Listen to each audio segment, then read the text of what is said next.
Boa noite, gente. Então, mais uma vez aí, vamos trabalhar as reações de substituição, né? Estamos trabalhando as reações de substituição SN2, certo? Gente, é o seguinte, depois que a gente trabalhou essa questão da força do nucleófilo, tem uma outra questão que é o efeito do solvente, que também vai afetar. Então, o que afeta é o grupo de saída, a força do nucleófilo e o efeito do solvente.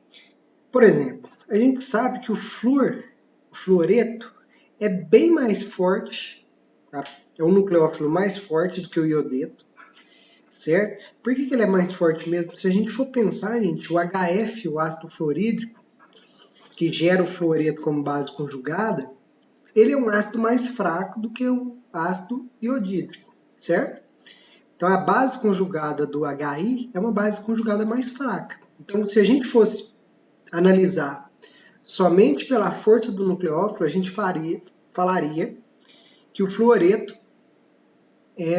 daria uma reação mais rápida por conta da força do nucleófilo. Então, o que eu estou querendo falar aqui para vocês, deixa eu anotar,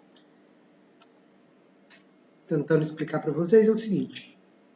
Se você tem o fluoreto como nucleófilo e vai ter uma reação aqui. Aqui pode ter alguns grupos ligados. Deixa eu colocar o mais simples, que é o hidrogênio, onde a reação é mais rápida possível. Aqui eu vou colocar um grupo abandonador, certo? Vou chamar aqui de G esse grupo abandonador. Nessa reação aqui com o fluoreto, ele poderia entrar e romper essa ligação. Ou então, nesse caso, a gente está comparando o iodeto, certo? E aí, a gente tem dois nucleófilos aqui para comparar. Qual reação que seria mais rápida, com fluoreto ou com iodeto? E aí é isso que a gente está discutindo. Para a gente saber qual que é o nucleófilo mais forte, trabalhando só a força do nucleófilo, só relembrando a nossa última aula, comparando HF e HI, a gente tem que pensar o seguinte, que nas reações de ionização desses dois ácidos, é produzido o H+, né, o H3O+, mais o íon correspondente, que é o F-. Então, de novo, usando a teoria de Bronsted-Lore. O HI ou o HF, eles doam o hidrogênio para a água. Eles são ácido e eles formam as bases conjugadas deles, né?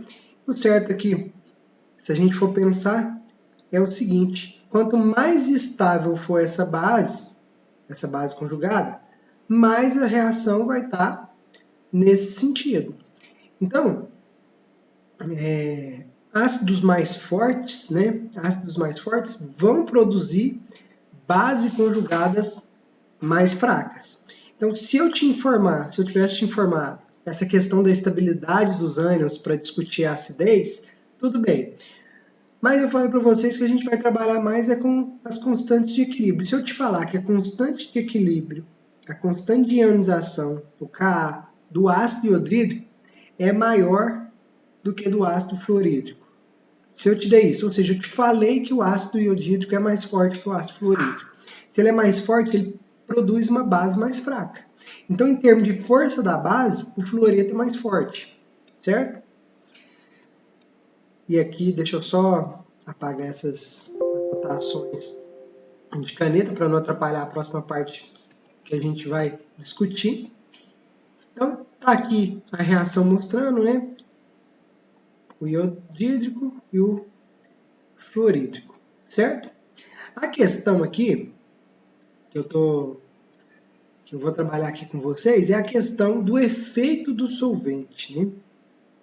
É o seguinte, gente. Aqui ele está mostrando os dois estados de transição, tanto com o iodeto quanto com o fluoreto, com a presença de fluoreto. A questão é que quando a base é mais forte, no caso o fluoreto, ele vai interagir de forma mais intensa com o solvente prótico. Por exemplo, a água ou um álcool, né? Então vai ser mais fácil romper as interações do íon, certo? Do íon iodeto, que é uma base mais fraca, o iodeto é mais fraco, tá aqui, ó. A gente colocou isso, o iodeto é uma base mais fraca. Vai ser mais fácil vencer a interação dele com o solvente do que com o fluoreto.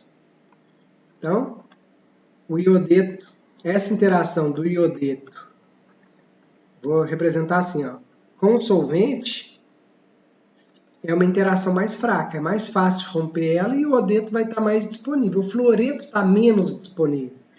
Então, apesar do fluoreto ser mais básico, apesar dele ser mais, ter uma força maior de agir como nucleófilo, o solvente deixa esse nucleófilo preso, nesse caso desses íons, deixa eles presos. Eles estão presos nessa interação mais intensa, íon-solvente, tá? Então eu representei aqui para o iodeto, vou representar para o fluoreto. Isso aqui é só um modelinho, tá? Só para falar que a interação é mais intensa. Ó. Até desenhei mais intensa aqui com solvente prótico, né? Solvente prótico é aquele que tem hidrogênio ligado a flúor, oxigênio ou nitrogênio, certo? Então, nesse caso aqui, o fluoreto, essa interação é tão forte que ele está pouco disponível para ir lá ligar com o haleto de alquilo. Certo, gente? Então, o iodeto acaba sendo um nucleófilo melhor. Então, se você estiver comparando dois nucleófilos diferentes, a questão da interação com o solvente também vai contribuir para a velocidade da reação SN2, certo? Substituição nucleofílica bimolecular. Beleza? Então, vai ter esse esqueminha, está falando o seguinte, como tem menos fluoreto disponível para fazer essa ligação, a reação vai ser mais lenta. Aqui a gente já tem mais iodeto disponível, porque a relação de interação com o solvente é menor, é de menor intensidade para o iodeto, certo? Então tá aqui, ó, o esquema todo aqui, o resumo da nossa discussão. O tamanho do ânion vai aumentando de cima para baixo. À medida que o tamanho vai aumentando, a basicidade vai diminuindo. Então, o mais básico é o fluoreto, depois o cloreto, depois o brometo, depois o iodeto. Certo? Se tiver em fase gasosa, aí não tem efeito do solvente, o nucleófilo mais forte de todos é o fluoreto, depois o cloreto, depois o brometo. Certo? Se a gente está em fase gasosa. Mas se tem um solvente prótico, o fluoreto vai estar pouco disponível por causa dessa interação. Beleza, gente? Então, é essa questão quando a gente está discutindo nucleófilos diferentes em relação ao solvente. Na fase gasosa é um comportamento. Nesse meio de solvente, outro comportamento. Outra questão, gente, é o efeito estérico do nucleófilo também. Aqui a gente tem nucleófilos parecidos aqui com basicidade. Os dois são bases fortes. Todos os dois são bases fortes. Só que vocês concordam comigo que esse aqui é mais volumoso para entrar lá no carbono, lá, aquele ataque que eu falei que é um ataque dorsal, ataque pela traseira, né? Ataque dorsal. Então, deixa eu pegar a canetinha aqui para a gente relembrar essa questão. Então, sempre a gente vai mostrando aqui, igual eu falei para vocês, vou representar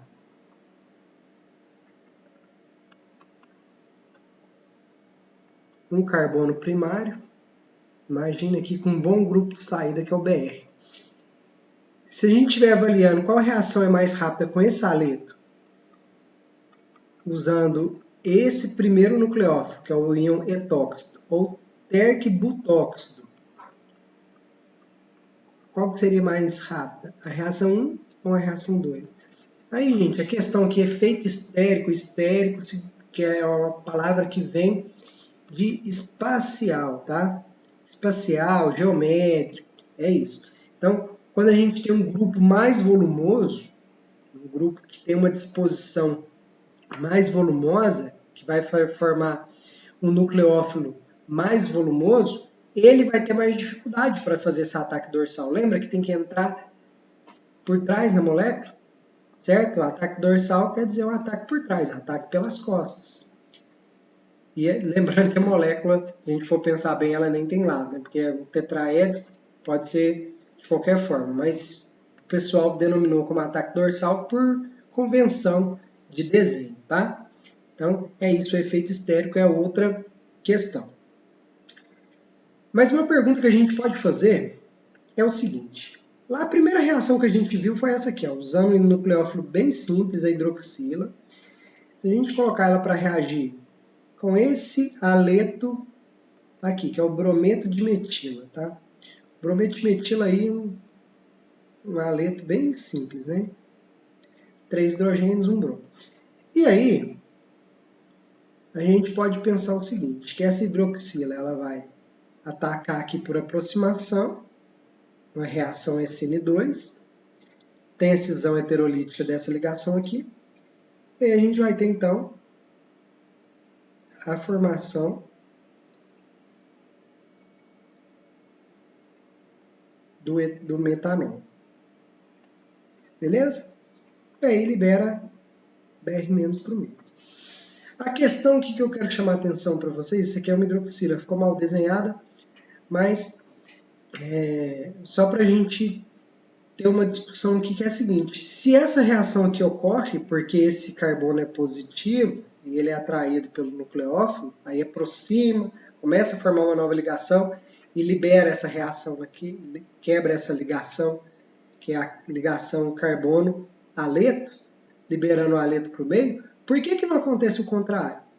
Por que essa reação aqui, ó, esse Br- também, que ele é negativo, esse carbono continua sendo positivo, por que não acontece o contrário e libera hidroxila? Aí a reação seria nesse sentido. Por que não, hein? Vamos discutir isso? Aí, gente, o que a gente tem que pensar é na força do nucleófilo, novamente, tá? Quanto mais forte for o nucleófilo, mais vai acontecer naquele sentido. Então, se a gente comparar hidroxila e cloreto, qual que é o nucleófilo mais forte? Para a gente saber. Imagina que não tinha setinha. Aí eu te pergunto assim, ó, qual que é o sentido dessa reação? Em qual sentido que a reação ocorre preferencialmente? Qual que é o sentido? Aí, o que vocês têm que fazer? Fazer aquele truque que eu falei para vocês. Ver a força da base, a força do nucleófilo. Esse nucleófilo, ele veio de quem? Se a gente usar o modelo de Bronsted, usando o modelo de Bronsted, ele veio da água, certo? Esse foi o ácido que originou essa base conjugada. Esse ácido é forte? Não, né? A água é um ácido fraco. Se a água é um ácido fraco, ela gera uma base conjugada forte. E a base conjugada forte, gente, é um nucleófilo forte. Então, esse nucleófilo aqui é forte. Vamos comparar com esse outro nucleófilo, o cloreto? O cloreto é uma base conjugada que pode ter vindo do HCl, do cloreto de hidrogênio. Essa base conjugada veio de quem? O cloreto de hidrogênio, se a gente colocar ele meio de água, ele não ioniza, formando um ácido forte. Não é isso? Um ácido forte gera uma base conjugada fraca. Então, a hidroxila, por ser uma base forte, ela consegue deslocar o cloreto aqui na ligação, o cloro da ligação. Mas o cloro não consegue deslocar a hidroxila. Respondido, então, por que aqui não acontece, essa reação não acontece ao contrário? Ela acontece só num sentido? A reação não é reversível. Então, basta a gente olhar para o ácido que gerou esse nucleófilo, pelo ácido de Bronsted que gerou esse nucleófilo. Qual que é o ácido de Bronsted que gerou esse aqui? Vou pegar a caneta aqui. É só a gente adicionar um hidrogênio para saber o ácido de Bronsted. Foi o ácido sulfídrico, H2S, ou sulfeto de hidrogênio, brometo de hidrogênio. Porque só tem sentido que a gente fala que é ácido a partir do momento que ele está interagindo com alguém, né? Ou com a água, ou com outro tipo de solvente, ou outro tipo de reagente. Mas aqui eu tenho sulfeto de hidrogênio. E o HBr. Eu sei que os hidrácidos, os ácidos que têm hidrogênio em um grupo, os derivados do halogênio são ácidos fortes. Então esse aqui é um ácido forte.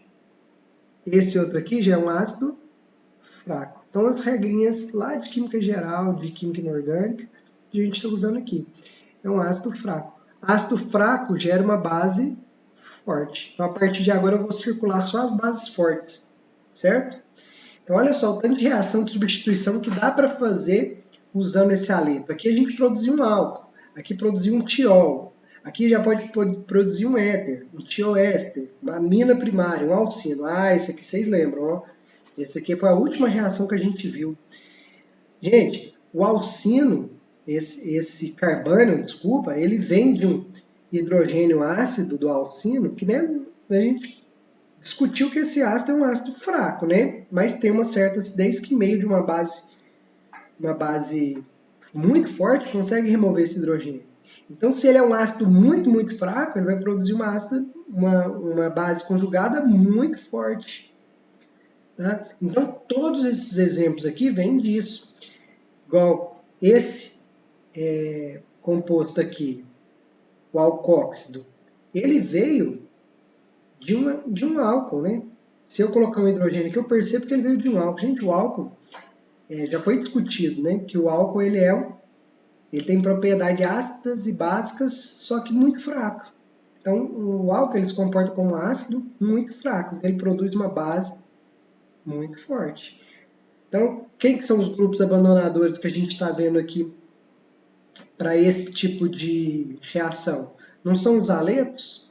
Então, não são haletos de alquilo? Então, sempre está liberando um haleto que veio de um ácido forte. Então, esses haletos são bases fracas. Ó, base fraca, base fraca, base fraca, base fraca, base fraca e base fraca.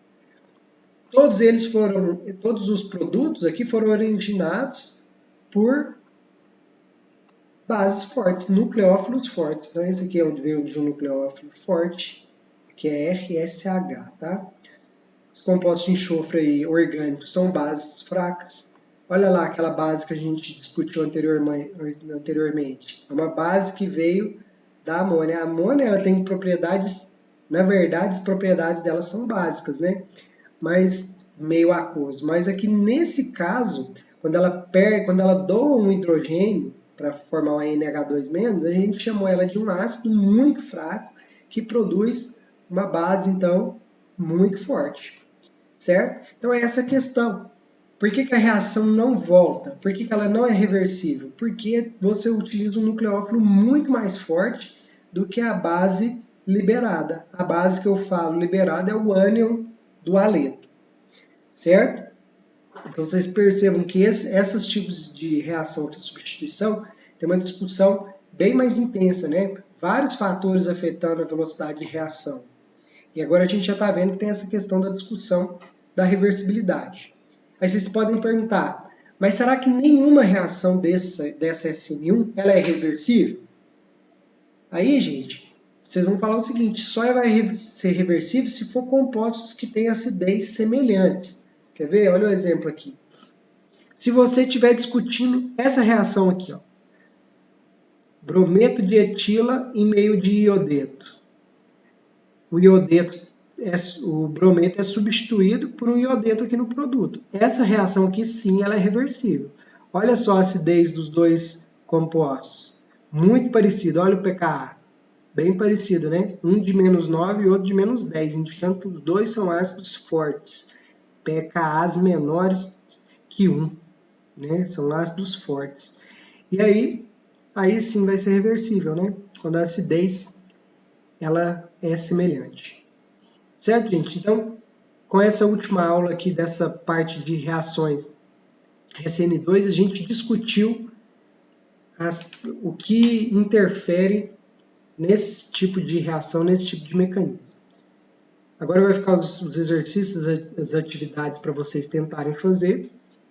E assim que vocês tentarem fazer, a gente marca aí uma aula ou eu posto uma videoaula de resolução de alguns exercícios semelhantes. Tá joia? Gente, então, até a próxima aula, até a próxima atividade.